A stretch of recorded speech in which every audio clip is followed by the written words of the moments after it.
యోగ మార్గమీదే మనసు మేల్కొనే ధ్యానం, కోరికల బంధాలు కరిగించే జ్ఞానం.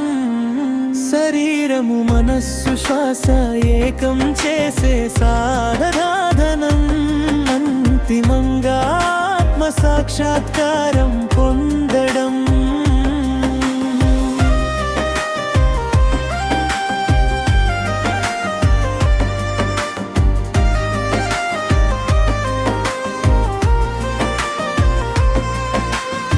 ప్రభాత వేళ శ్వాస నెమ్మదిగా నడిస్తే,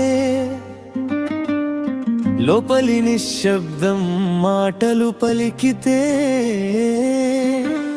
ఆలోచన మేఘాలు కరుగుతూ పోతే, హృదయం హంసలా వెలుగున తేలితే, దేహమే ఆలయం శ్వాసే దీపము, మనసే మృదంగమై పలికే లయము.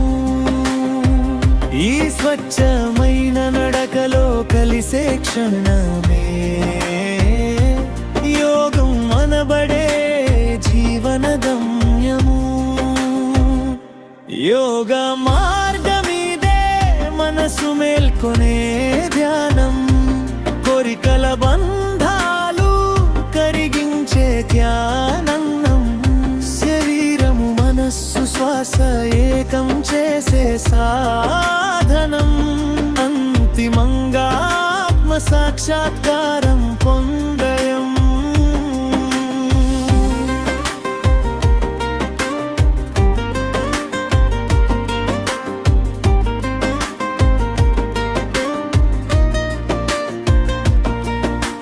కోపం కరిగితే కరుణే వికసించును, లోభం తగ్గితే లోకమే నవ్వును. నిన్నటి భారాలు నేడు బదిలితే, వర్తమాన క్షణమే వరమై దొరుకును. ఆసనమే కాదు ఇది జీవన వనం, ఆచరణే యోగమని చెప్పే సందేశం. హంసత్వని స్వరంలో మనసు తేలితే, సత్యం సహజంగా దగ్గర చేరును. యోగ మార్గమీదే మనసు మేల్కొనే ధ్యానం, కోరికల బంధాలు కరిగించే ధ్యానం.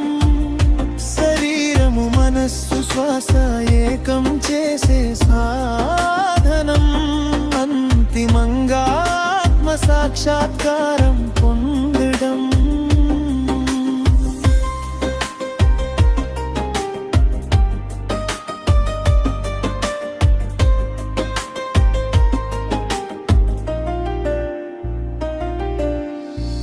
ఒంటరితనంలో దిగే మనిషే సమాజంలో వెలిగే దీపమవుతాడే.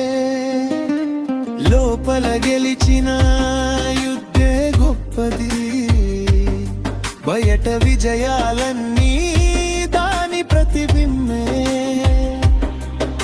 యుగాలు మారినా మారని సత్యం, యోగమే చూపే శాశ్వత పథం.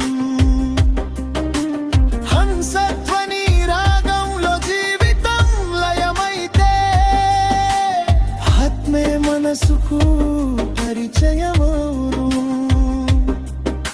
శ్వాసే నడిపే సజీవయానం, మనసే అందుకునే నిత్య సమాధానం. యోగం అంటే వ్యాయామం కాదు సారు, జీవితం తెలిసే పరమాజ్ఞానం సారు. రచన మువ్వల శ్రీనివాసరావు గొప్ప